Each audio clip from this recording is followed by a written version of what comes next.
I would want to be a bear. Oh, I didn't know that was an option. This was your question. What do you mean you didn't know it was an option? I know. Listen, I messed up. All right. I just never thought.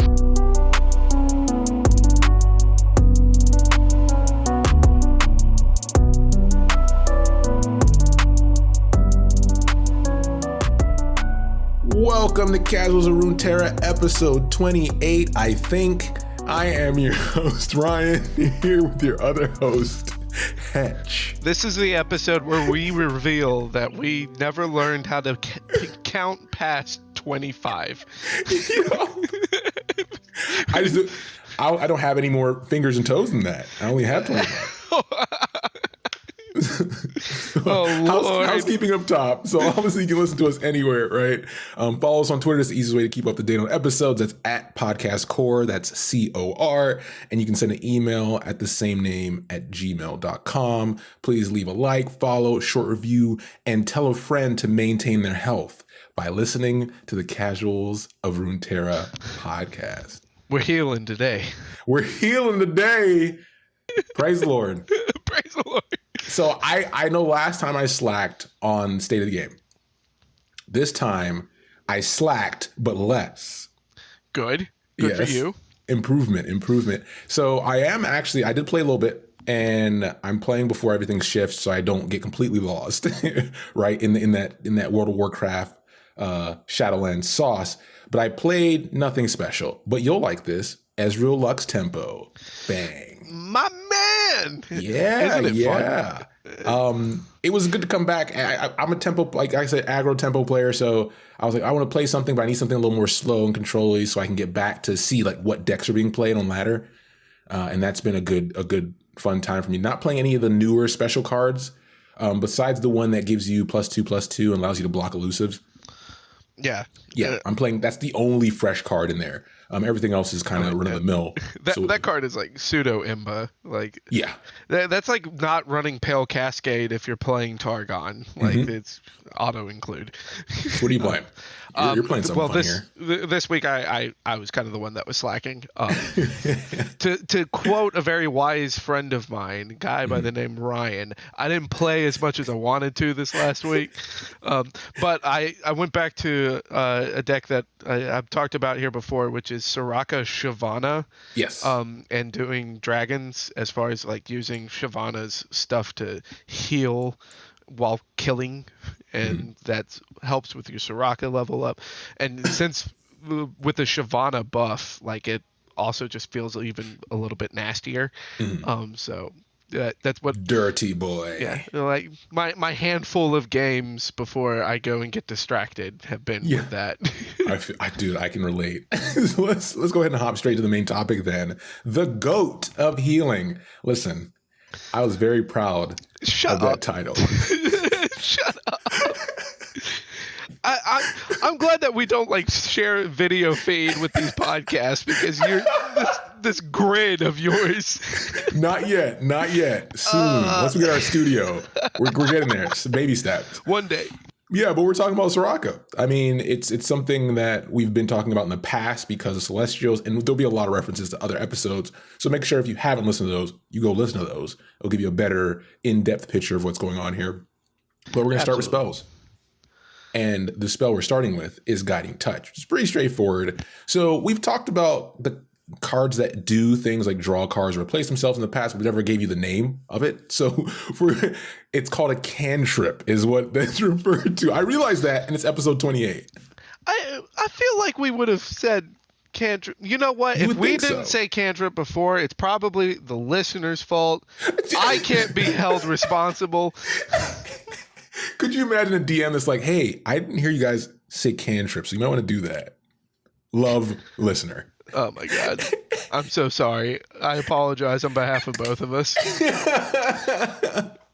But yeah, so this spell it is cantrip. It fits really well into the lore of Soraka. It's good for thing decks. That's what cantrips do. So the basis of it is that you use a spell, it provides you with some effect towards the game, but also replaces itself in some manner, whether it generates a new card or pulls a card out of the deck, right? And that's also called thinning. So that's thinning your deck is a good strategy for things that have like combo-based strategies and control-based strategies. So this card is good for that. And it's cheap cost, right? It's not a 3-mana burst spell. It's a 2-mana burst spell. Yeah, I mean, like the cheap cost, like I would argue, is a prerequisite to being a cantrip too, because you can't be doing like the healing touch from Ionia, 7 mana slow speed to draw 1 card. That's not a cantrip. Not a cantrip. So Guiding Touch, it heals an ally or your Nexus for 2, so it's versatile, and then you draw 1. So it has a lot of room there to be played at any point in the game and still give you that value. The main reason I chose it, though, was because of the reference to Soraka. In her story, which Hesh is going to get into later, she does this thing where she migrates to different villages, teaching healing magic, and the creature on the card is a Stellacorn, which we'll get into those as well, which is something that's been introduced in the Legends of Runeterra story here to give us a sense of how the Celestials are being involved in this magic, etc. And with this one too, the nice thing with it is that the art is adorable. Yes, like it's like a puppy. It's like a goat puppy almost. Yeah. Like you know, a lot of references to goats. Shout out to goats this week. But the art of this. Out my drink. Sorry, but like the art on this card is the art is good. It's adorable. The card is very good because it's flexible, because it can also heal your face, which is not everything. Like there's not a lot of face interaction, so that's like it's flexible, good art. Just chef's kiss. Grade A card. So this takes us to our follower, which is also related to this, which is the Resplendent Stellacorn. Say that 3 times fast. I know, right? I had to take enough time to practice saying it one time. But this one's not particularly anything special. It's a 5-cost 4/5 that has on play, heal an ally, and your Nexus for 3. You know, that's a solid card. At that cost, there's a lot of competition. The main reason I chose it, once again, is because it shows you another form of a Stellacorn, an adult Stellacorn. And then it kind of gives you more story in the quote about how the Stellacorn plays into teaching healing magic and bringing that to mortals. And it's the lifespan. So over all the Stellacorn cards, if they're in the art, there's enough information that tells you about them coming to Earth as babies, younglings, and then growing up and the influence they have on the society before they go off to go back into the stars, right? It's like this cycle of life type situation. I'm really glad you picked this one because I don't think I've ever seen the card in game. No. But I also never really read the quote, and even though it's just flavor text, like they put a lot into this. I should probably read the quote. That's what we do here, right? So see that star moving across the night sky? That's a grown Stellacorn. While the young ones lend us their healing magic until they can be returned to the sky, grown Stellacorns can wield the power of their own. It is considered very lucky to see one and know it from what it is. Luckier still to care for one. What is that? That's weird. It's not weird. Wait. I think you just messed up the cadence. I'm gonna blame you. I'm gonna blame you for being Canadian on that. Luckier still. Oh, yeah, that's a weird sentence. Yeah, I probably shouldn't have read that. It is considered very lucky to see one and know it for what it is. Luckier still to care for one. Oh, it's like a whimsical presentation type. Okay, it's like a story. Someone wasn't in drama club. Right? I blame Ladari. All right. I blame Ladari. But yeah, like some lore. They put a lot of work into this, and especially like the pointing out that the shooting stars are actually Stellacorns. Yeah. And that leads us to the celestial bodies, which leads us into Soraka herself. Soraka is the OG unicorn head healer from League of Legends. Is that how you're gonna present her? This is the worst like WWE intro ever. Yeah. So like you insert like all of the memes like right in there. But Yeah. it's the banana girl herself. The Um, banana so girl. so Soraka is actually a physical manifestation of a celestial, Mhm. and specifically a celestial that has been watching over Runeterra and felt compelled to come down to Runeterra after witnessing how the mortals in the plane of Runeterra were just creating endless chaos. Mhm. And Soraka wasn't the only Celestial watching all this. And for anyone who's listened to our A Soul or Aurelian Soul episode, that's the Celestials do have involvement, but all the Celestials can see what's happening in Runeterra. So everyone's watching this, and Soraka is finally like, "Look, I can't." It's like watching two children just duke it out, Yeah. and so she says, "I can't do this anymore. I got to go down there." So she manifests herself in a mortal body, and the lore actually says that like her celestial powers and her relationship with the stars actually burns out the body from the inside. Yeah. Um, that is an image. I didn't know if I needed to actually have that image put in my mind, but It's like trying to put a square peg in a round hole. Is like yeah. there's too much power to encase an immortal shell. Just burned out the shell. Yeah. Okay, thanks, Riot. Dark, But gritty. Soraka says to herself that all of the pain will be worth it if she can Yeah. bring order to the chaos. Yeah. And it really gives kind of more of a vibe of like the Grecian gods on Olympus, and like they're trying to watch and rule over from on high. Yeah. Now, while Soraka is on Runeterra, she watches as the mortals are constantly lying and cheating and Yeah. killing each other. She witnesses nations go to war with each other, Yeah.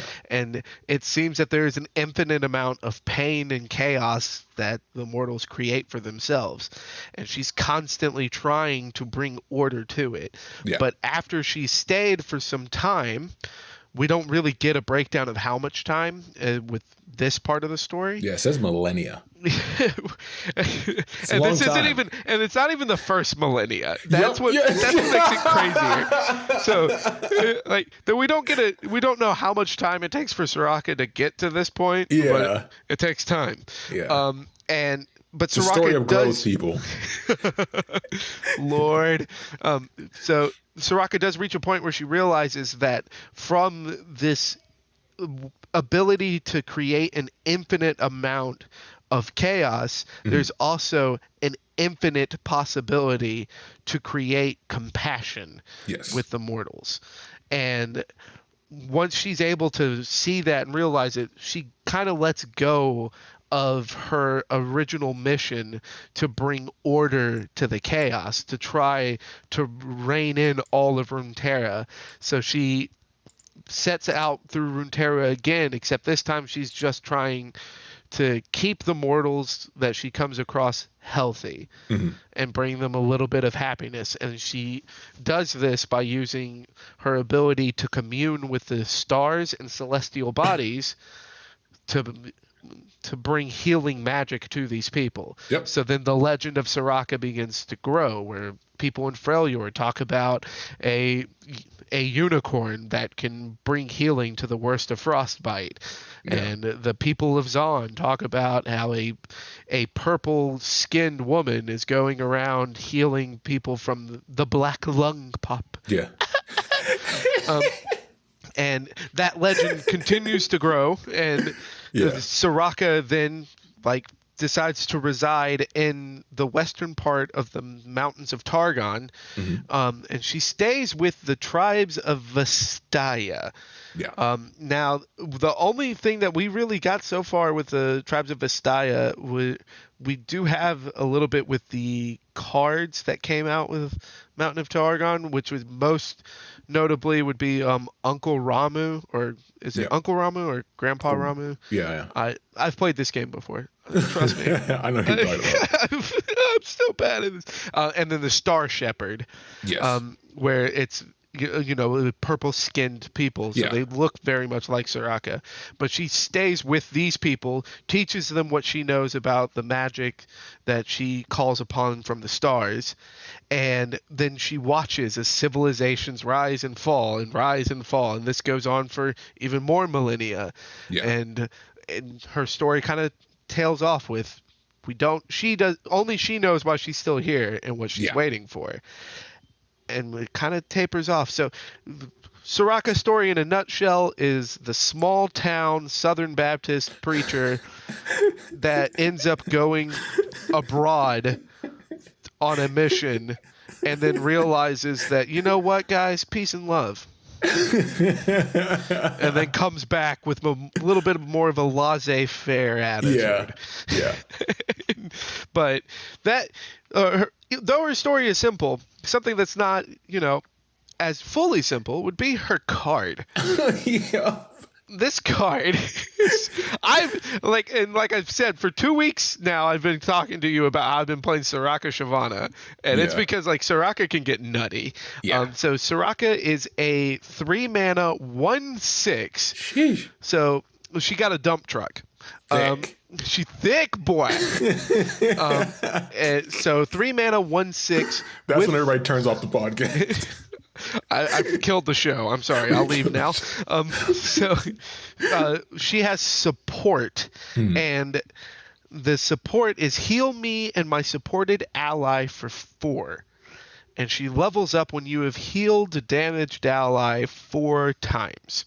So with her on the field, it's basically if both her and the supported ally are damaged, it's only 2 attacks and she flips.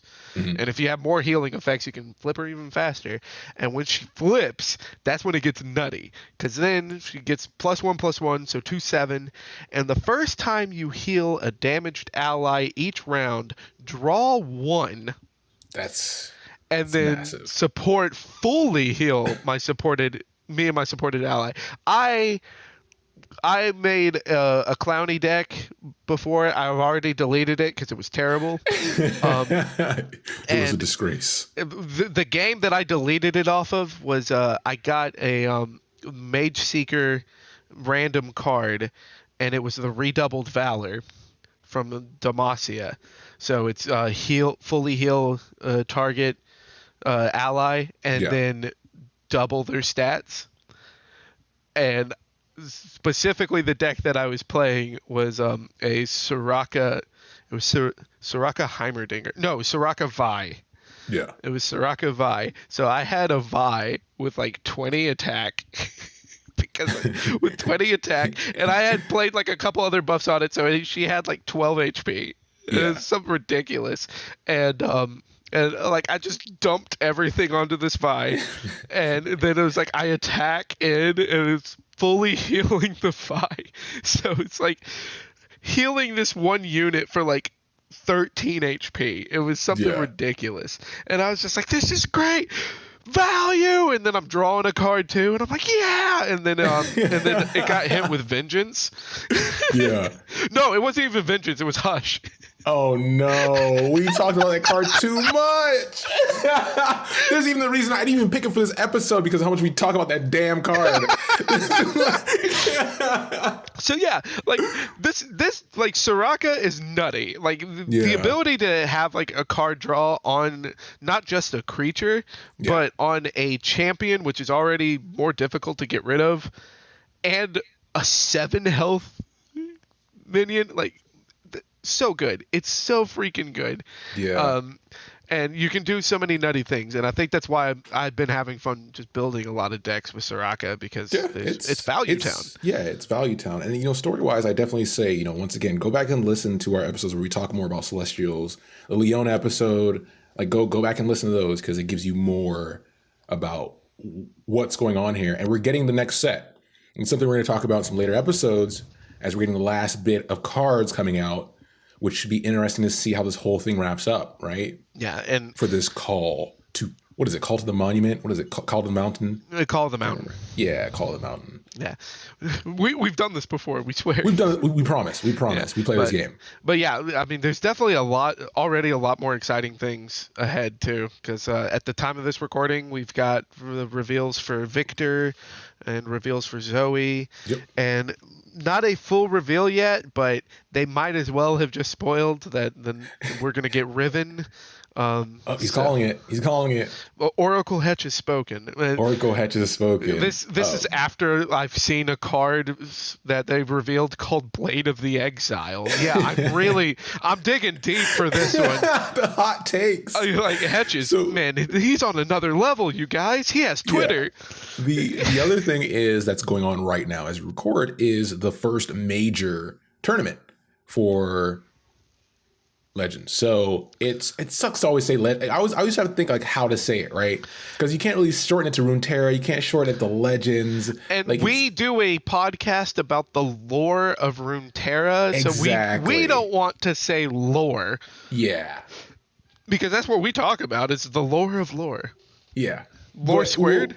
But we're having the first major tournament for the game, right? And it's getting a lot of exposure. They've made the right plays.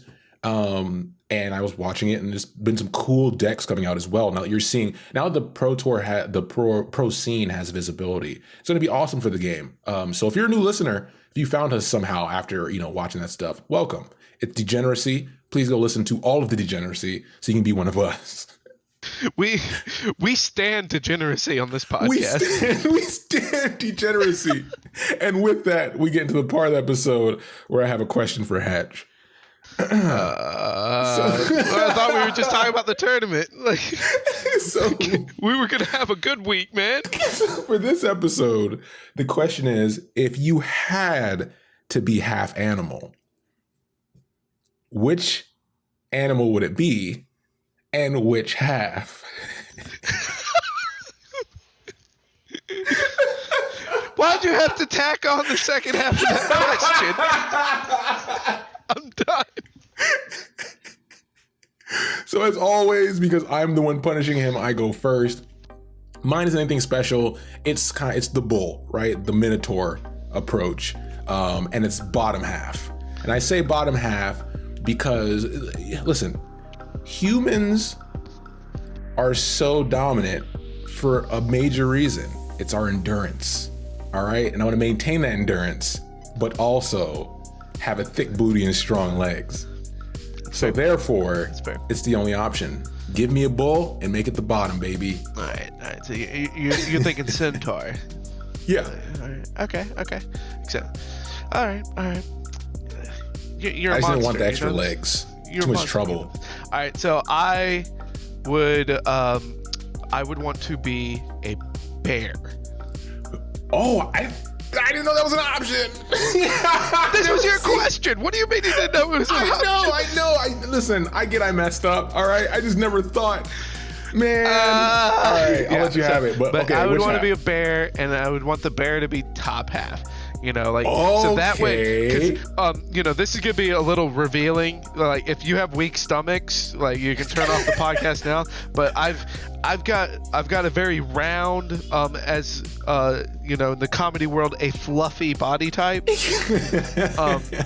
So if I could, but my legs, since I'm on the heavy set side, my legs are like, they have to support a lot. Yeah, like tree trunks. All right, so I keep these tree trunks of just power, and then replace it with the ferocity of a bear on top. That would be awesome. It's kind of like you're like a druid, sort of, at that point, like a tank druid. Perfect. Could you imagine? I wish. Now I want fan art of me with Minotaur bottom and you with top bear.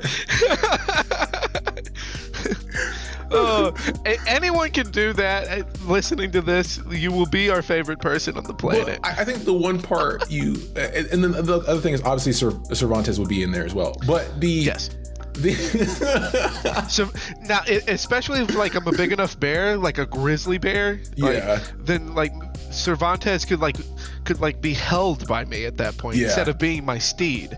Yeah. And then I could pick up Cervantes and chuck him into battle. Oh my god. All right, and with that, thanks as always for listening. And we'll be back soon with the next episode. We promise this time. And no poros were harmed in the making of this fictional question. We'll talk to y'all later. Take care, everybody.